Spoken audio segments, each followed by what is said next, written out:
Hey everyone. On the same day that the entire internet was going all a giggle about about the Snyder Cut, there was news that came out that I was a lot more excited about. Cautiously, but a lot more excited. The director Steven Soderbergh, he said that he'd been very productive during quarantine and had already finished 3 screenplays. I think one was an adaptation of a book that he had the rights to because the book was written by the original writer of Ocean's 11, I think. Ocean's 11, Steve Soderbergh directed the remake with George Clooney and Brad Pitt and the whole all-star cast there, Andy Garcia. He also did Ocean's 12, which is really, really bad. And then I refused to see Ocean's 13 unless anyone involved with Ocean's 12 would give me a signed written apology, which will never happen. I'm only half joking about that. Ocean's 12 is really bad. And there was another thing. I think he had another original screenplay that was like a second draft or something. And then he mentioned one that I got really excited about. And that is a sequel to one of my top 5 favorite films of all time. Well, sometimes it falls into the top 10, depending on things, but I usually count it as like number 5 on my top 5. And that is Sex, Lies and Videotape. He is announced that he is writing a sequel to his first theatrical film. And it's absolutely one of my favorite films. In fact, as I was going to make this video, I was like, did I do a Dave's Faves of Sex, Lies and Videotape? And I didn't. So, I've been thinking about revitalizing Dave's Faves, the videos where I just talk about my favorite movies. But positive film reviews don't get as many hits as negative film reviews for some reason, so there hasn't been a lot of urgency behind that, and it's been like over 2 years since I made it, and I've been trying to figure out what the first movie I want to be on the relaunch is. I think I've landed on that now, so I'm still going to do it, but, so it's not going to be on Sex Lies, and this video probably will take the place of what I would have said about Sex Lies. I'll put some thoughts on that film in this video. So I was really excited to hear, oh, he's written a sequel. But then I remembered, oh, in the late 90s or the early 2000s, he kind of said something similar. So, I want to say it was around the year 2000, because it was around that time frame, in fact, I think it was 2000, where Steve Soderbergh had 2 movies come out that both got a lot of Oscars. One was Erin, Brockovich, a movie I don't like, and the other was Traffic, an excellent movie. It's also on a Criterion disc, by the way, that I have. Traffic he won Best Director for, and he should have won Best Picture, but Gladiator won. Gladiator, by the way, I watched it again like a year or 2 ago. It does not hold up. And it was around that time that he's like, oh, I'm thinking about making a film. It's not really a sequel to Sex, Lies and Videotape, it's a spiritual sequel. And I'm like, spiritual sequel can... At first, I was very excited when I heard that. And then I was like, well, spiritual sequel, that can just mean it's like thematically the same. It's not... And it ended up being a bad movie called Full Frontal that had nothing to do with Sex, Lies and Videotape. I think it was also shot on like bad DV cameras at the time. Steve Soderbergh's always about experimenting with cameras. Not too long ago, I think it was about 2 years ago. Yeah, about 2 years ago, because I was still working at the movie theater when it came out. But he shot a film on an iPhone called Unsane, and that was a really good movie. That was very underrated. I think it's on one of the streaming services if you haven't seen it, but I'd recommend it. Unsane was really good. He's experimented with a lot of stuff. His movie Bubble was also kind of had a weird distribution plan. But anyway, Steve Soderbergh in general is a very... I don't want to call him an experimental filmmaker, because his films aren't always in and of themselves experimental, but he's a very eclectic filmmaker. He does, like most filmmakers, they might have like a visual style that they carry from all of their films, or they deal with certain themes over and over again, or even the same actors a lot, but Steve Soderbergh, it's very hard to pinpoint him as a director, and that's kind of fun and exciting. You know, he can do stuff that's mainstream, like the Ocean's 11, 12, 13. He can do indie stuff, like Sex, Lies, and Videotape. He can do, like, off-kilter comedies, like The Informant. That's a very good movie, too, The Informant, very underrated. He can do mainstream, Oscar fare, like Traffic, or action movies. He had that kickboxer movie I can't remember the name of. Or that thriller with Rooney Mara about the drug company. I can't remember the name of that right now. That was really good, too. Or he did like the Girlfriend Experience, that movie with the former porn star Sasha Grey in it. He's kind of all over the place as a director, is what I want to say. I don't even want to mention Schizopolis, he's very out there. So, but I've mentioned some films of his that I don't like in this videos already. But he's directed a lot of movies. He's got to be close to like a Woody Allen, like 30 or something. But anytime there's a new Steve Soderbergh movie, it still perks my interest because he delivers more hits than he does misses, and the fact that he doesn't keep himself in a box.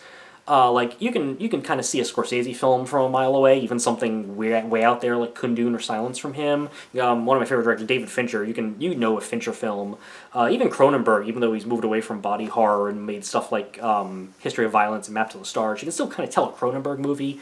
Steve Soderbergh, if you didn't know who the director was before popping in that movie or streaming it or whatever, you could be forgiven for not realizing it was a Soderbergh movie, and I kind of like that about him.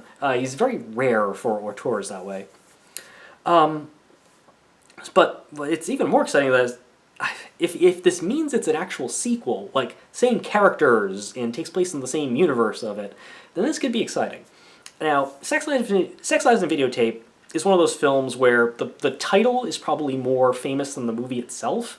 Now that videotapes aren't really a thing anymore, it was always like Sex, Lies, and Blank, and you'd have any number of parodies of it. But it was actually a really important film. It came out around, I want to say 1989, in 1989. And it's one of the two films that really caused the indie film explosion around the 1990s. Pulp Fiction gets a bit more credit, probably because it's a more popular film. Both contemporaneously popular. It made like $200 million, or it made a crazy amount for 1993, 1994.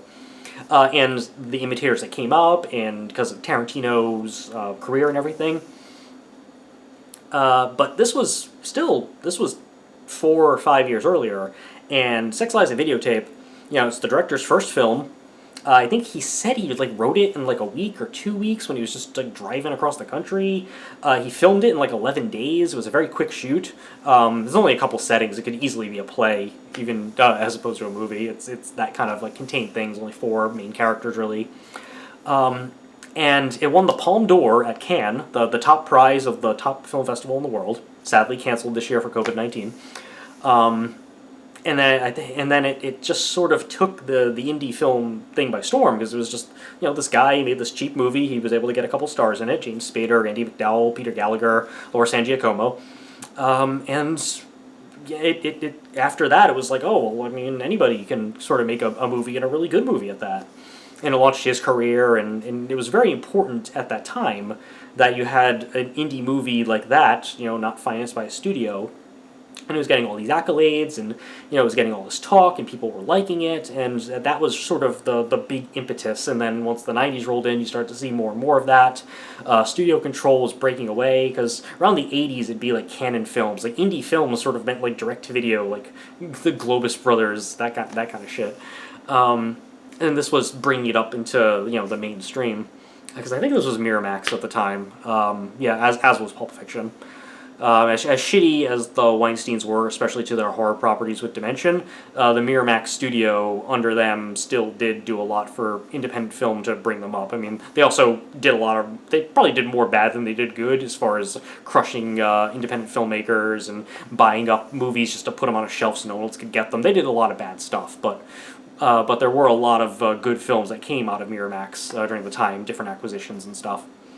So Sex, Lies, and Videotape is essentially about a woman played by Andy McDowell. She has some anxiety. She's a little weird in her life. She's in therapy. And her husband, Peter Gallagher, is a successful businessman. And in college, before that, he was your normal, typical, like, Chad frat bro asshole. And he's having an affair with his wife's sister, who's played by Laura San Giacomo. Laura San Giacomo She hasn't done much since the sitcom Just Shoot Me, but prior to that, she was mostly known as a role that was kind of like this, sort of like a backstabbing hypersexual character. Nadine in the Stand miniseries in the early '90s. This movie. She did something. Oh, she was Julia Roberts' best friend, prostitute in Pretty Woman. That was '92. I want to say 90 or 91, 92. And that's the kind of role she was in. But this was the one that predated it and probably launched her career at that point. Not that it launched too far. She probably had the least successful career of any of these four leads. And then the plot, the catalyst of the plot, is that James Spader, playing a guy named Will Graham. I remember that character's name. It's been a while since I've watched. The film. I haven't even watched this Criterion yet. Will Graham was one of Peter Gallagher's best friends in college. They were both like frat dude bros at some sort of Ivy League university or whatever, Yale or whatever. And he comes to visit Peter Gallagher for a little bit. And while we have the impression that Peter Gallagher is roughly the same person he was in college, he's cheating on his wife with his sister-in-law. Obviously he's an asshole. The James Spader character is completely different from how the Peter Gallagher character remembers him. He dresses in black and jeans. He's very quiet and soft-spoken. He chooses his words almost kind of carefully. He speaks not like a normal person, I guess. It's very emphasized. And as we find out in this movie, spoilers if you haven't seen the movie, by the way, but I highly, highly recommend it. It is one of my favorite films. We find out that James Spader's character changed from who he was in college because he was involved with a woman who he loved and he emotionally hurt her very bad. And because of that, he's sort of been punishing himself, where he is mentally, though not physically, he's mentally impotent because of this. And he basically gets off by interviewing women, filming them on videotape, hence the videotape part, talking about sex and sexual experiences and things like that, and that's how he gets off. He watches these videos or interviews these women. So it's like inside the actor's studio for sex kind of thing. And the James Spader character and the Andie MacDowell character sort of have a connection on a weird level. Which makes the Peter Gallagher character uncomfortable, and Peter Gallagher is also unsure why his former friend has become like this. And the movie is sort of about their interactions and what happens, and it's mostly just a character study of these four people. And, I first saw the movie, I'd heard of the title of the film before I ever saw it, because it was sort of a famous movie title. The title, again, as I said, is more famous than the movie itself. But I'd been interested because of that title and because I'd always heard it, and because James Spader is in it, and I like James Spader. So I think I rented it when I was like 17 or 18. That's when I first saw the film. And for some reason, even though I'm not particularly like the Will Graham character that James Spader plays, I always felt a connection to that character, this sort of brooding, not very social but intellectual character who still kind of was a little messed up about stuff. Even though I'm not quite like that character, I still felt a connection with him. Also, I always liked the way he dresses, which is always like a button-down black shirt and like jeans. And the Peter Gallagher character has a great line where he says he looks like an undertaker for the art world, and that's a line that's always stuck with me. And I think for a while, even now, I'm more graphic tees really, but I still dress a lot in all black and stuff. And I just thought that was a cool description of somebody. So because of the weird connection I felt with it, and because I sort of liked its odd, brooding, angsty tone to it, but not in like a Nirvana grunge way, because the movie predates that, but sort of like in a weird, like, college philosophy major way. Something about 18-year-old David really latched onto it, and it's sort of stuck with me, which is why I never used to call it one of my like top 5 favorites. I usually used to have 5 at like the movie Magnolia or something. But as more time has gone on, I've really sort of appreciated how this movie makes so much out of so little, because the movie is just a bunch of just conversations between 4 people in different iterations. But it works, and there's some scenes that are quite powerful, and it's just people talking and expressing their emotions. It's really quite good. I think when in the early 2000s, when Steve Soderbergh was talking about a sequel, that's what first made me want one, because the film itself is fairly self-contained. There's not really room for a sequel. It's not like it's a movie that's begging for a sequel exactly, because, spoilers again, by the end of it, it implies that the Andie MacDowell character and the James Spader character are together now, that James Spader, after the stuff that's happened in the movie, he's kind of gotten beyond his sort of self-hatred and blaming himself and his self-pity and is willing to try to be happy again with her. Andie MacDowell reconciles with her sister, and Peter Gallagher's out of the picture. Because about as happy of an ending as you can expect for this subject matter.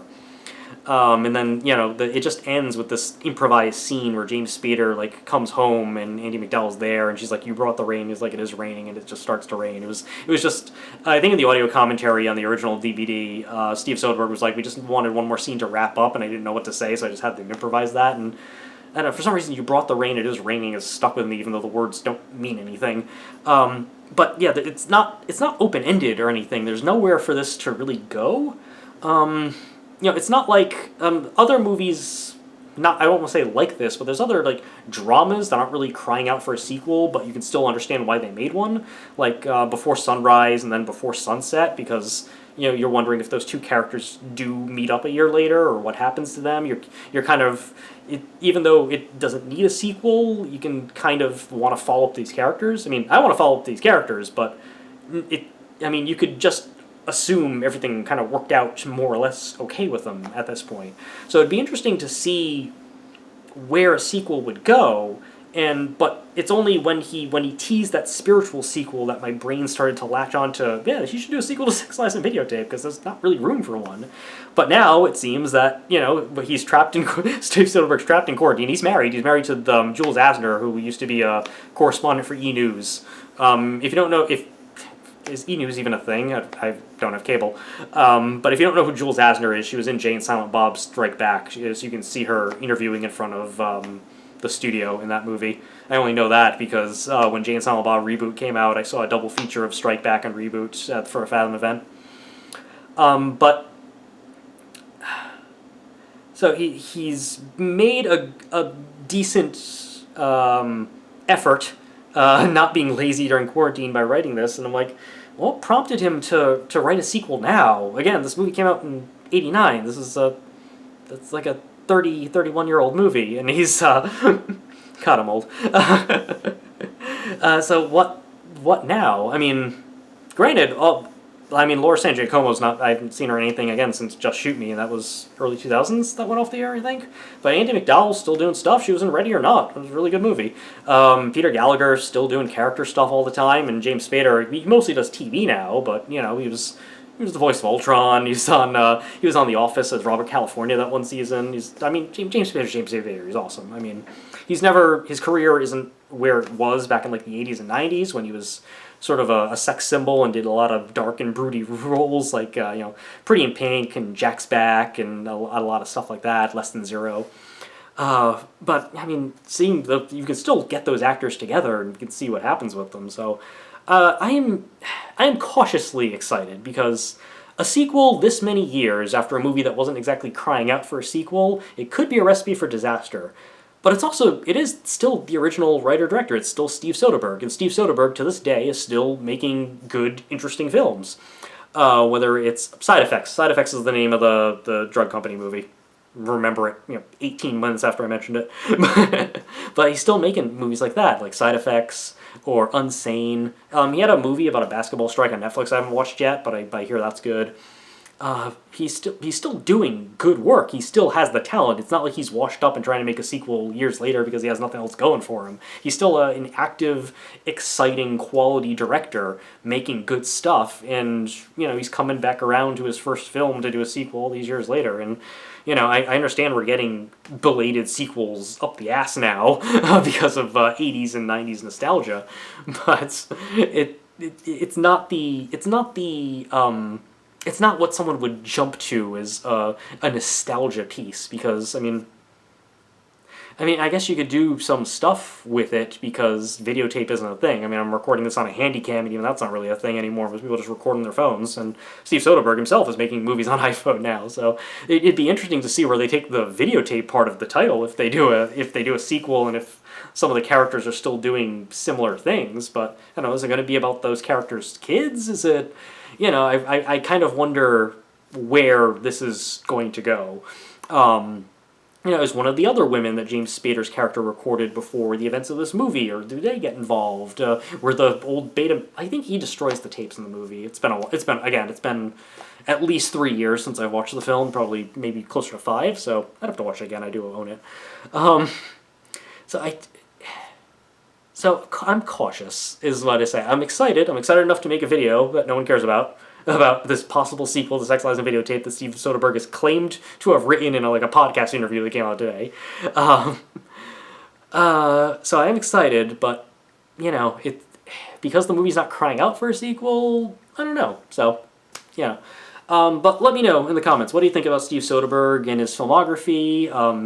Have you seen Sex, Lies, and Videotape? Do you like the movie? Do you have any thoughts on it otherwise? What do you think about a sequel? Do you think it should just leave it alone, let it be as the film it is, or is there a room to go there? Is there room to be a Before Sunrise or Before Midnight or Before Sunset and Before Midnight to this film's Before Sunrise? I don't know, but I am definitely curious. I mean, right now it's just a script. Nothing's really filming because of COVID. I mean, I did hear that Michael Bay wants to start filming on a movie that he's producing, and Blumhouse might do a small movie on the Universal set in July, which seems early, but okay. Not sure how you're going to get insurance for those sets, for those projects. But I don't know. So...